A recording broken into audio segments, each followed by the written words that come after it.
Agora, Jesus nos disse exatamente o que aconteceria bem nesse tempo. Ele nos disse em Mateus 24 que a igreja verdadeira igreja e a outra igreja seriam igreja natural, igreja espiritual, seriam tão semelhantes personificadores que enganariam os escolhidos, se possível fora. Como o que aconteceu nos dias de Noé, como eles estavam comendo, bebendo, casando, dando-se em casamento, e toda esta imoralidade do mundo que vemos hoje. A Bíblia, o livro do médico disse que isto aconteceria. Assim, ao vermos isto acontecendo, sabemos que o nascimento está próximo. Tem de ser. Sim, Senhor. Agora nós olhamos para isso como nação, não como nação, mas mundo. Agora, Israel, a igreja, comecemos lá atrás com ela por alguns minutos e sigamos-la pelos próximos 10 minutos, talvez. Israel teve dores de parto sob todo profeta que veio à terra. Ela teve dores de parto por ocasião de sua mensagem. De que maneira o fez? O profeta tinha a palavra e ela tinha semeado tanta podridão e feito tantas ordens sistemáticas em seu ser, até que esse profeta a sacudiu para fora de sua fundação. Eles foram odiados por todos. Assim, portanto, quando Deus enviava um profeta, a igreja, ela própria, entrava em dores de parto, porque o profeta, a palavra de Deus vem ao profeta e a ele somente. Isto é, a palavra que foi falada para esse dia é manifestada pelo profeta dessa era, sempre tem sido. E as igrejas, elas edificam tantos sistemas ao redor da palavra, até que ele a sacode para fora de sua cadeira de balanço quando ele vem. Ela teve dores de parto. Que foi isto? De volta a palavra, de volta a vida. Sistemas não têm vida. É somente a palavra de Deus que tem vida. Os sistemas, esses são edificados em torno dela, onde não tem vida. É a palavra que dá vida. Sua mensagem sacudia o remanescente de volta à palavra. O pequeno grupo sairá e crerá. Algumas vezes, talvez, no tempo de Noé, somente por volta de 8 pessoas. Mas, de qualquer modo, Deus sacudiu o remanescente e destruiu. O resto teve de ser sacudido para fora. Assim foi por todo o decorrer das eras, até que finalmente a igreja lhes deu à luz um varão. E esse varão foi a palavra, ela própria, feita carne. No princípio era o Verbo, e o Verbo estava com Deus, e o Verbo era Deus. E o Verbo se fez carne e habitou entre nós. Ele conquistou todo o diabo, todo o poder sobre a terra que veio contra ele com a palavra do Pai somente. Toda a tentação que Satanás lhe deu, ele repreendeu Satanás, não com seus próprios poderes que ele tinha, mas com a palavra de Deus. Está escrito, está escrito, está escrito, porque ele era a palavra. Quando Satanás se lançou contra Eva, ela não era a palavra, de modo que ela falhou. Quando ele se lançou contra Moisés, ele fez a mesma coisa. Porém, quando ele golpeou o Filho de Deus, ele era 10.000 volts. Isto derrubou as penas soltas dele, quando ele respondeu e disse, está escrito, nem só de pão viverá o homem, mas de toda a palavra que sai da boca de Deus. Ali estava aquele varão feito carne, a eterna palavra de Deus, ela própria, manifestada num corpo de carne aqui na terra para representar a palavra. É assim que ele sabia o que estava no coração deles. É assim que ele podia dizer a Filipe onde ele estava, quem ele era.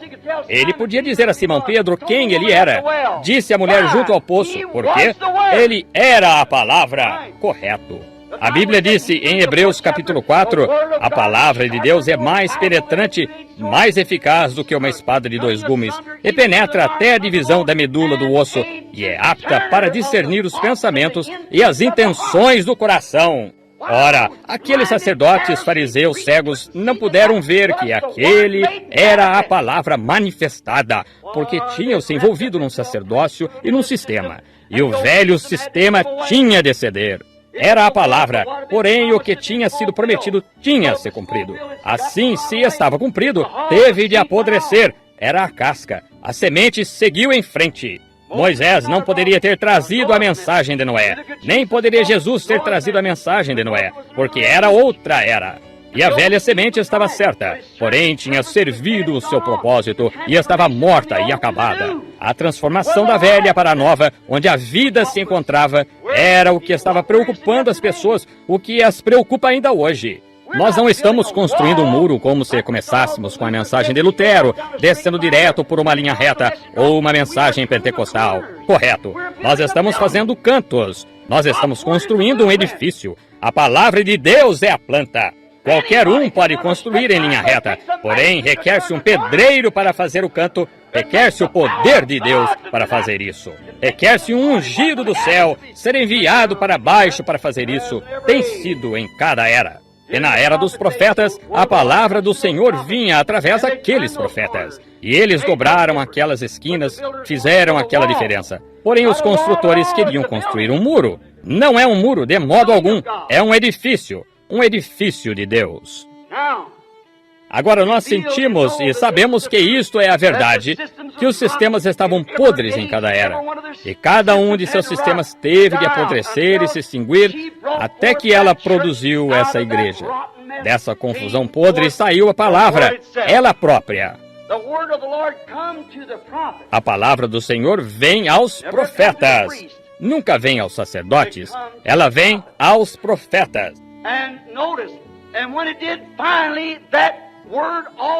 E note, e quando ela veio, finalmente essa palavra ao todo nasceu aqui em carne humana. A plenitude da divindade corporalmente descansou nele. Ele foi a palavra. Os profetas são parte da palavra. A palavra para a era deles. Nós, hoje, somos parte da palavra, os quais seguimos a palavra. Porém, ele foi a inteira plenitude da palavra. Ele foi a palavra. Ele disse, quando o estavam acusando de fazer-se igual a Deus, porque ele era o Filho de Deus, disseram-lhe, bem, tu te fazes Deus a ti mesmo. Ele disse, não está escrito nas vossas leis que vós chamais aqueles a quem a palavra de Deus vinha, deuses, os profetas, e eles eram. Então, como podeis condenar-me quando digo que sou o Filho de Deus? Onde a plenitude da divindade corporalmente repousou no Filho de Deus. Ele era a plena manifestação de Deus. Isso foi o que, finalmente, as dores de parto sob aqueles profetas, ora, eles sendo a palavra, eles apontaram para essa plenitude de si próprios, a plenitude da palavra. E então, finalmente, os sistemas definharam até que a palavra se fez carne e habitou entre nós. Observe como isto foi retratado em Jacó. Observe como isto foi retratado em José, exatamente. Amado por seu pai, odiado por seu irmão, sem causa. Ele era espiritual, podia predizer coisas e interpretar sonhos. Ele não podia evitar ser isso, ele simplesmente nasceu isso. Ele foi predestinado para ser isso. Porém, foi odiado por seus irmãos. E, finalmente, o venderam por 30 moedas de prata, quase 30 moedas, e foi levantado, sentou-se à mão direita de Faraó, olhou em sua prisão. Houve um copeiro e um padeiro, um se perdeu e um se salvou. Jesus em sua prisão na cruz, um se perdeu, um se salvou, exatamente. E então exaltado aos céus e sentou-se no trono de Deus. E quando ele se retirar novamente, sairá um som, dobrem o joelho, e toda língua confessará. E quando José deixava o trono e avançava, uma trombeta soava, e todo joelho tinha de se dobrar. José estava vindo. Assim, algum dia, a grande trombeta de Deus soará, os que morreram em Cristo ressuscitarão, e todo joelho se dobrará, e toda língua confessará a esta palavra. Porém, atrás do que ele virá, para que ele virá aqui? Note, ela produziu esta completa palavra que se fez carne, sob as dores de parto dos profetas que bradaram, Ele está vindo, Ele está vindo, Ele está vindo.